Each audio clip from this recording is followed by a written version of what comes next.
السماء اسمه أحمد وفي الأرض اسمه محمد وعلى آله وصحبه وبعد. Saya cintai, saya muliakan para alim ulama, para habaib, para kiai, para ajengan, para asatidz, para tokoh masyarakat, para aparat pemerintah bil khusus, Habibul Bait, Haji Sartaji beserta seluruh keluarga besar dan santri-santri beliau, serta seluruh para kiai-kiai, para ajengan, para santri-santri, serta seluruh para hadirin sekalian yang dimuliakan oleh Allah Subhanahu wa taala.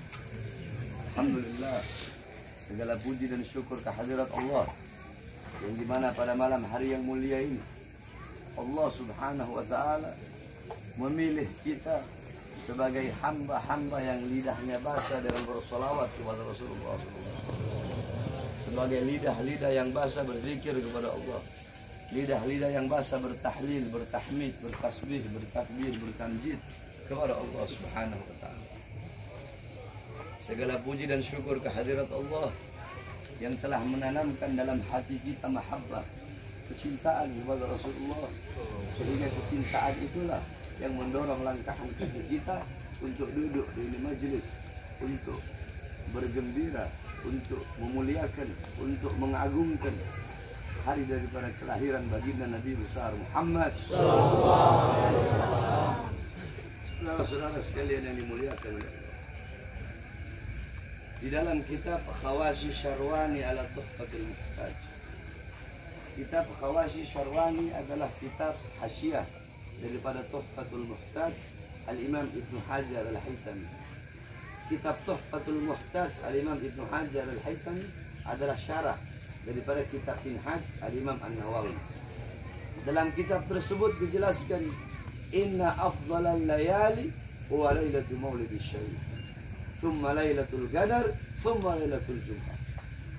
Kata muallif, sesungguhnya malam yang paling utama, malam yang paling mulia, malam yang paling agung adalah malam kelahiran baginda Nabi besar Muhammad sallallahu alaihi wasallam. Setelah malam kelahiran Nabi, baru malam Lailatul Qadar. Setelah malam Lailatul Qadar, baru malam Jumat. Pertanyaannya, kenapa malam Maulid, kenapa malam kelahiran Nabi lebih utama, lebih mulia, dan lebih agung daripada Lailatul Qadar? Padahal Lailatul Qadar adalah malam yang lebih utama daripada 1000 bulan. Malam turunnya malaikat, malam turunnya Al-Quran. Tapi kenapa malam Maulid lebih utama, lebih mulia, dan lebih agung daripada Lailatul Qadar? Al-Imam Al-Qastallani radhiyallahu an dalam kitabnya beliau menjawab, malam Maulid lebih utama, lebih mulia, lebih agung daripada Lailatul Qadar karena 3 sebab, 3 perkara. Apa itu? Yang pertama, malam Lailatul Qadar adalah malam adanya malaikat, malam adanya Jibril. Sedangkan malam Maulid adalah malam adanya Nabi Muhammad, yang dimana Nabi Muhammad merupakan makhluk yang paling mulia yang pernah diciptakan oleh Allah Subhanahu wa taala. Makhluk paling mulia, makhluk paling sempurna sepanjang zaman dan sepanjang masa. Mana lebih mulia? Adanya malaikat atau adanya Nabi Muhammad? Sudah tentu adanya Nabi Muhammad lebih mulia daripada adanya para malaikat. Itu yang pertama. Yang kedua, malam Lailatul Qadar adalah malam yang dimana pada malam tersebut Lailatul Qadar Allah anugerahkan untuk siapa? Untuk umat Nabi Muhammad saja, bukan untuk umat-umat yang lain. Lailatul Qadar Allah anugerahkan untuk umat Nabi Muhammad, bukan untuk umat-umat yang lain. Sedangkan lahirnya Nabi, malam Maulid, kelahiran Nabi, adanya Nabi, bukan hanya untuk umat Nabi Muhammad saja, melainkan merupakan rahmat, anugerah Allah untuk seluruh alam semesta. Sebagaimana dalam Al-Quran, wa ma arsalnaka illa rahmatan lil alamin. Tidak aku utus engkau wahai Muhammad kecuali engkau adalah rahmat bagi seluruh alam semesta. Lailatul Qadar adalah rahmat Allah untuk umat Nabi saja. Sedangkan malam Maulid, kelahirannya Nabi, itu adalah rahmat Allah untuk seluruh alam semesta, bukan hanya untuk umat Nabi Muhammad saja. Yang ketiga, Lailatul Qadar adalah anugerah Allah, karunia Allah yang Allah berikan kepada Nabi Muhammad. Sedangkan malam maulid adalah malam lahirnya sosok yang diberikan anugerah tersebut. Berarti kalau tidak ada maulidnya Nabi, tidak ada lahirnya Nabi, tidak akan ada yang namanya Lailatul Qadar. Kenapa? Karena Lailatul Qadar Allah berikan untuk Nabi Muhammad. Berarti kalau nggak ada maulidnya Nabi, tidak akan ada yang namanya Lailatul Qadar. Bahkan Al-Imam Abu Ya Said Muhammad bin Alwi Al-Maliki, beliau pernah menukil perkataan syair daripada Al-Imam Said Muhammad Amin Gudbi. Al-Imam Said Muhammad Amin Gudbi, ya Lailatul Itsnin madha safahat, wahai malam Senin, apa yang telah menyapamu? Kau begitu mulia, kau begitu agung, kau begitu sempurna, wahai malam Senin. Ternyata kau menjadi mulia, kau menjadi agung, kau menjadi sempurna karena dari mula. Karena mula ada, asal mula ada hari-hari yang mulia dalam Islam. Kalau tidak ada lahirnya Nabi, tidak ada hari kelahiran Nabi, tidak akan ada hari-hari besar dalam Islam. Tidak akan ada Lailatul Qadar, tidak akan ada nuzulul Quran, tidak akan ada Ramadan, tidak akan ada iman, tidak akan ada Islam, tidak akan ada Fathul Makkah, tidak akan ada kemenangan perang Badar, tidak akan ada Idul Fitri, tidak akan ada Idul Adha, tidak akan ada hari-hari yang mulia dalam Islam, tidak akan ada ilmu, amal, takwa, iman, Islam, salat, wara, khauf, ikhlas, zuhud, ibadah, qanaah, Al-Quran. Tidak akan ada itu semua kalau bukan itu semua diawali daripada lahirnya baginda Nabi besar Muhammad SAW. Kita duduk pada malam hari ini bergembira dengan lahirnya Nabi Muhammad. Siapa yang suruh bergembira? Apakah para ajengan yang suruh bergembira? Apakah para habaib yang suruh bergembira dengan lahirnya Nabi? Yang nyuruh bukan para ulama, bukan para wali. Yang nyuruh bukan para tabi'in dan tabi'in. Yang nyuruh bukan tabi'in. Yang nyuruh bukan para sahabat. Yang nyuruh bukan Rasulullah. Tetapi yang nyuruh, yang memerintahkan Allah SWT. Apa dalilnya? Dalam Al-Quran Allah berfirman, Kul bifadlillah wa birahmatih fabidzalika falyafrahu. Katakanlah dengan karunia Allah dan dengan rahmatnya, maka dengan karunia dan rahmat tersebut falyafrahu, hendaklah mereka bergembira. Apa karunia Allah? Apa rahmat Allah? Dalam kitab tafsir Ma'alimut Tanzil Al-Imam Baghawi, dalam kitab tafsir Jami'ul Bayan Al-Imam Ibnu Jarir Al-Tabari, dalam kitab tafsir Madarikut Tanzil Al-Imam An-Nasafi, dalam kitab tafsir Al-Kabir Al-Imam Fakhruddin Ar-Razi, dalam kitab tafsir Ad-Durul Mansur Tafsir bil Ma'thur Al-Imam As-Suyuti, dalam kitab tafsir Ibnu Katsir, dalam kitab tafsir Anwarut Tanzil Al-Imam Baydawi, dalam tafsir Jalalain Al-Imam Jalaluddin Al-Mahalli dan Al-Imam Jalaluddin As-Suyuti, dijelaskan kebanyakan para ulama mengatakan karunia Allah adalah ilmu. Ada yang mengatakan Al-Quran, ada yang mengatakan iman, ada yang mengatakan Islam. Rahmat Allah, ada yang mengatakan Islam, ada yang mengatakan iman, ada yang mengatakan Al-Quran. Tetapi dalam ayat yang lain Allah Subhanahu wa taala berfirman, "Wa ma arsalnaka illa rahmatan lil alamin." Jadi kalau kita mau pakai tafsir bil ma'thur, tafsir bil ma'thur itu adalah metode tafsir. Tafsir kan banyak metodenya. Tafsir bil ra'i, tafsir bil ma'thur, tafsir bil dirayah. Tafsir bil ma'thur adalah menafsirkan suatu ayat Al-Quran dengan ayat yang lain yang ada dalam Al-Quran. Nah, kalau kita mau tafsirkan wa birahmah dan dengan rahmat Allah, maka berarti kita cari ayat yang lain. Apa itu? Wa ma arsalnaka illa rahmatan lil alamin. Tidak aku utus engkau Muhammad, wahai Muhammad, kecuali engkau rahmat bagi seluruh alam semesta. Nabi Muhammad adalah rahmat Allah yang paling besar, nikmat Allah yang paling besar. Orang banyak ustadz, kiai, para penceramah berkata, alhamdulillah, segala puji bagi Allah yang telah memberikan kita nikmat yang paling besar, yaitu iman Islam. Silahkan, nggak apa-apa. Tapi bagi Bahar bin Ali bin Smith, nikmat terbesar, karunia terbesar, rahmat terbesar bukan iman, bukan Islam, bukan Al-Quran, tetapi nikmat, karunia, dan rahmat terbesar adalah Nabi Muhammad. Karena kalau bukan karena Nabi Muhammad, tidak akan pernah ada yang namanya iman, Islam, dan Al-Quran. Dengan adanya Nabi Muhammad, falyafrahu, maka bergembiralah. Kita duduk di sini bergembira atas perintah Allah dengan adanya Nabi Muhammad SAW. Makanya kalau ada orang yang berkata, ngapain si Beb, ngapain si Kiai, ngapain si Ajengan bikin-bikin acara maulid, seakan-akan kalau ada orang yang bertanya seperti itu, maka sama seperti dia berkata, sama seperti dia bertanya, untuk apa bergembira dengan lahirnya Nabi Muhammad? Apakah pantas seorang muslim, seorang mukmin, seseorang yang mengaku sebagai umat Nabi, dia bertanya, untuk apa bergembira dengan lahirnya Nabi Muhammad? Satu-satunya makhluk yang tidak gembira dengan lahirnya Nabi hanya satu. Siapa? Iblis. Iblis yang tidak gembira dengan lahirnya Nabi Muhammad. Ketika Nabi Muhammad lahir, iblis teriak sekenceng-kencengnya. Ditanya, kenapa kamu menangis wahai iblis? Musuh terbesarku telah lahir. Memangnya siapa musuh terbesarmu? Musuh terbesarku pertama adalah Muhammad. Terus setelah Muhammad siapa? Kedua, musuh terbesarku adalah keluarga dan anak cucunya Muhammad.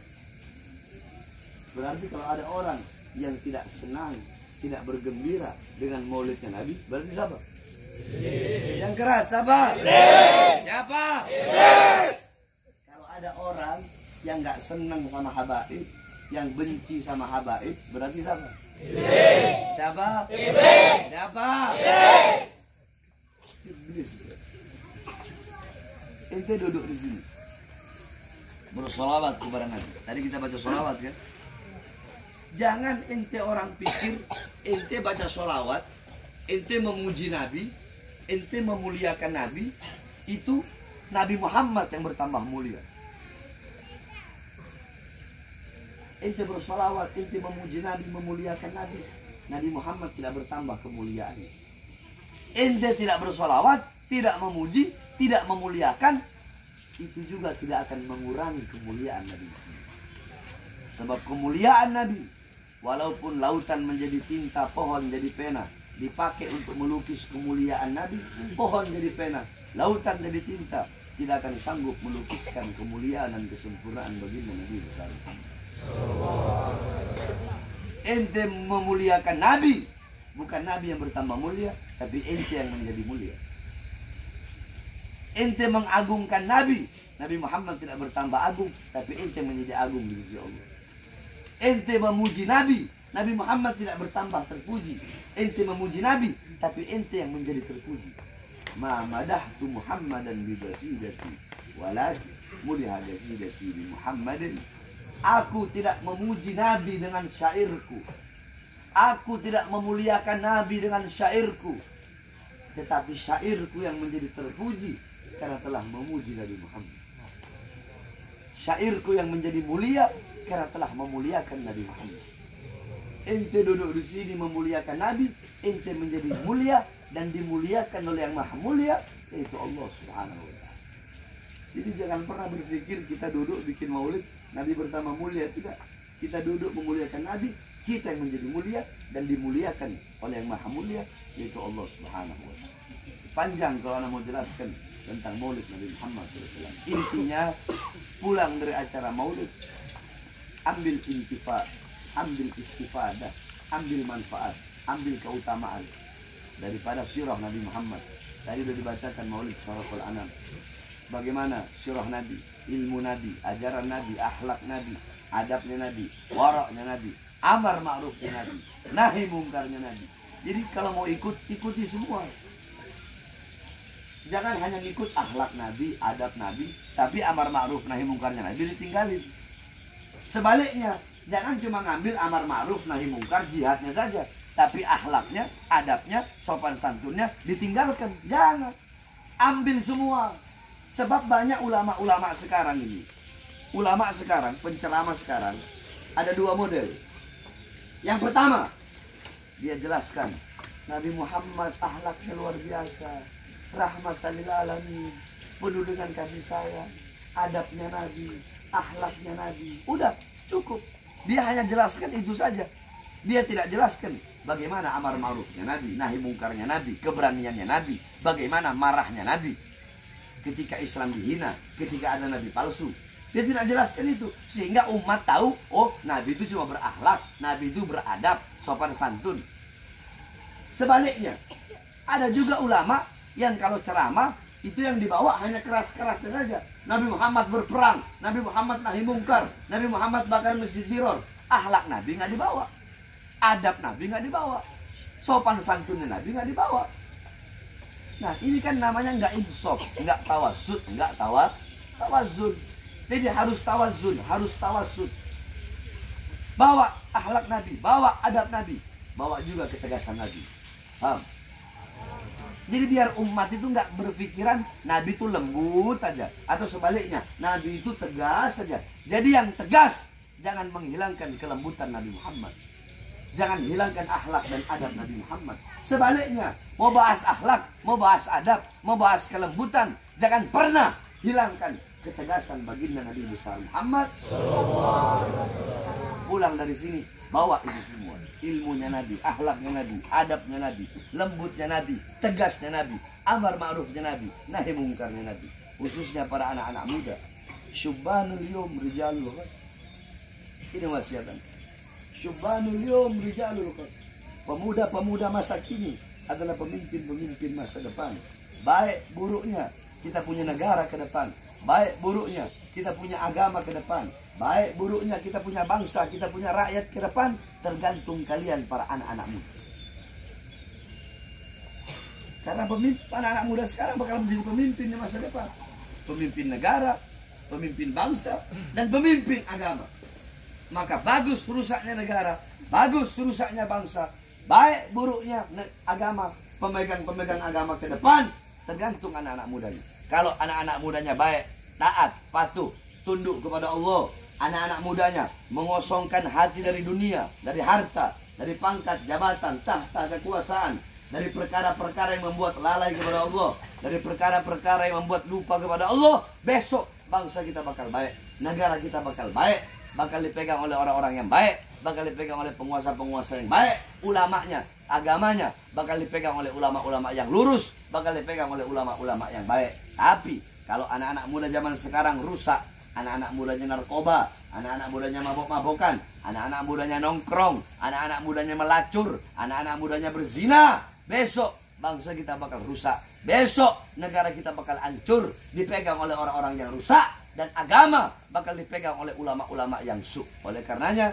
kalian wahai para pemuda-pemudi Islam, nah baik buruknya bangsa, baik buruknya agama ke depan berada di tangan kalian. Maka jadilah kalian pemuda-pemuda Nabi Muhammad, pemuda-pemuda yang memegang panji Rasulullah, pemuda-pemuda yang mengikuti ajaran Rasulullah, pemuda-pemuda yang dimana menjadi penyambung lidah Rasulullah, pemuda-pemuda yang menerima tongkat estafet perjuangan Rasulullah SAW. Jangan pernah capek, jangan pernah lelah di dalam menyampaikan kebenaran. Jangan pernah capek. Anak keluar masuk penjara, keluar masuk penjara. Tahun 2020 baru bebas. 2 hari bebas. Anak ceramah di pondok pesantren. Itu mungkin masih ingat kalau ada yang hadir. Anak ceramah 2020. Anak baru bebas 2 hari. Anak ceramah. Apa isi ceramah? Waktu itu lagi coronanya. Anak bilang, "Hei Jokowi, rakyat kau kurung dalam rumah. Tidak kau kasih makan, tidak kau kasih uang, tidak kau kasih sembako. Kau mau bikin mati rakyat? Hei Jokowi, mal-mal asing buka, mal-mal milik asing buka, tapi warung-warung kecil kau suruh tutup. Warung-warung kecil milik pribumi kau suruh tutup. Hei Jokowi, berapa banyak pengangguran di Indonesia, tapi tenaga kerja di musim corona kau kirim terus dari asing." Habis anak ceramah, besoknya dibawa ke Nusa Kambangan. Anak tanya, ceramah itu bela siapa? Bela diri anak, bela keluarga anak, bela murid anak, atau bela rakyat? Rakyat. Yang keras. Rakyat. Siapa yang anak bela? Rakyat. Siapa yang anak bela? Rakyat. Udah, ditahan lagi 2 hari, baru bebas 2 hari. Keluar 2021 akhir. Bebas. Belum sampai 1 bulan, sudah masuk penjara. Kenapa? Karena anak bahas 6 laskar. 6 laskar yang wafat, 6 laskar yang tewas dibantai. Anak masuk, anak tanya, anak masuk penjara ceramah membahas 6 laskar, mengharapkan keadilan. Apakah 6 laskar itu Apakah mereka bukan rakyat? Apakah mereka bukan pribumi? Apakah mereka bukan bagian dari Indonesia? Apakah mereka bukan bagian dari bangsa dan rakyat Indonesia? Mereka rakyat apa bukan? Rakyat apa bukan? Rakyat apa bukan? Berarti anak masuk penjara siapa yang bela? Siapa yang bela? Siapa yang bela? Yang anak sampaikan kebenaran apa bukan? Kebenaran apa bukan? Makanya kalian para anak-anak muda Islam jangan pernah takut untuk menyampaikan kebenaran.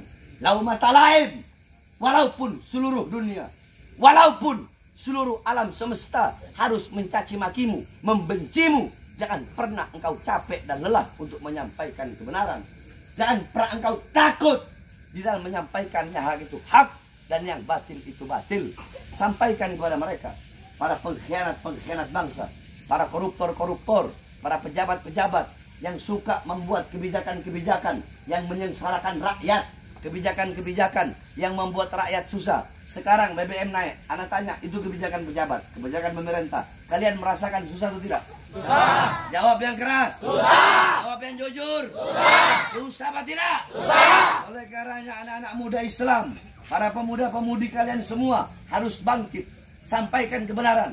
Jangan pernah takut. Sampaikan kepada mereka. Anak Bahar bin Smith.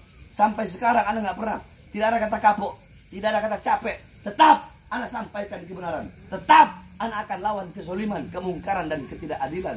Sekalipun tubuh anak harus dicincang-cincang. Sekalipun tubuh anak lau tani irban. Sekalipun tubuh Bahar bin Smith harus dipotong-potong, harus dicincang-cincang. Jangankan cuma di penjara. Jangankan cuma di penjara. Jangankan cuma dibunuh. Sekalipun badan saya harus dipotong-potong, dicincang-cincang agar saya berhenti untuk menyampaikan kebenaran, agar saya bungkam, agar saya diam, tidak melawan kezaliman. Demi Allah, semakin dipotong-potong, semakin dicincang-cincang, maka Bahar bin Smith akan semakin menyampaikan kebenaran sampai titik darah. Makanya anak-anak muda yang hadir di sini saya tanya semuanya, siap bela Islam? Ya. Siap bela Islam? Ya. Siap bela bangsa? Ya. Siap bela agama? Ya. Siap bela Indonesia? Ya. Allahu Akbar. Allahu Akbar. Siap sampaikan kebenaran? Siap. Siap sampaikan kebenaran? Siap. Walaupun di penjara siap? Siap. Walaupun harus mati siap? Siap. Allahu Akbar. Allahu Akbar. Sekarang ngomong siap di penjara, ampun kamu. Ampun Pak, abdi ente salah Pak. Iya abdi Bahar Pak. Muhun apa muhun? Man, bukan apa bahasa Sundanya bukan? Lain. Hah? Lain Abdi Pak, lain. Lain aing, lain. Abdi Pak di ceramah. Sampaikan kebenaran. Ya. Pulang dari sini bawa manfaat, bawa ilmunya Nabi, amalnya Nabi, amar ma'ruf nahi mungkar, khususnya bawa akhlak, ilmu dan adab baginda Nabi besar Muhammad. Ini saja yang saya sampaikan. Saya masih ada 4 tempat lagi. Ya, doakan mudah-mudahan sehat. Insya Allah kita ketemu lagi. Ente orang, ya. Ini di sini.